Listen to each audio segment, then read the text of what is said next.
Today, pretty much every person on earth has heard of Jesus of Nazareth. Some worship him as God, some see him as a prophet, some others see him as a very wise man and teacher. But regardless of what people think of him, he's probably one of the most famous figures in all of history and literature. How did that happen? Hi, I'm Mac Frazier, pastor of the Washington New Church in Mitchellville, Maryland, and this is part 7 in the series, Let's Read the Gospel of Mark. If you missed the beginning of this series, there's a link to it here, and also in the description of this video.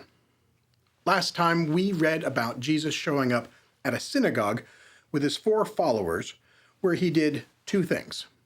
He taught people about the scriptures, and he cast out an unclean spirit that was possessing a poor person and making him do crazy things. And both his teaching and his freeing of the possessed man caused a stir that got everyone talking and wondering who he was. And, speaking of wondering who Jesus really was, the unclean spirit itself named him as the Holy One of God, but then Jesus silenced the spirit before he could say more. So, now let's pick up right where we left off and read what happened next in Mark chapter 1, verses 29 through 34. And immediately he left the synagogue and entered the house of Simon and Andrew with James and John. Now Simon's mother-in-law lay ill with a fever, and immediately they told him about her. And he came and took her by the hand and lifted her up, and the fever left her, and she began to serve them. That evening at sundown, they brought to him all who were sick or oppressed by demons, and the whole city was gathered together at the door. And he healed many who were sick with various diseases and cast out many demons. And he would not permit the demons to speak, because they knew him. Very interesting. So Jesus is starting to grow in fame, at least locally here in the town where he recruited his first 4 disciples. Right after he cast an unclean spirit out of someone in the synagogue, he goes to the home of 2 of his disciples and performs yet another miracle. He heals Simon and Andrew's mother of some sort of sickness. Not with medicine or with some sort of medical knowledge, but by just taking her by her hand and helping her stand up. How does he do these things? It doesn't say. So, let's ask a different question.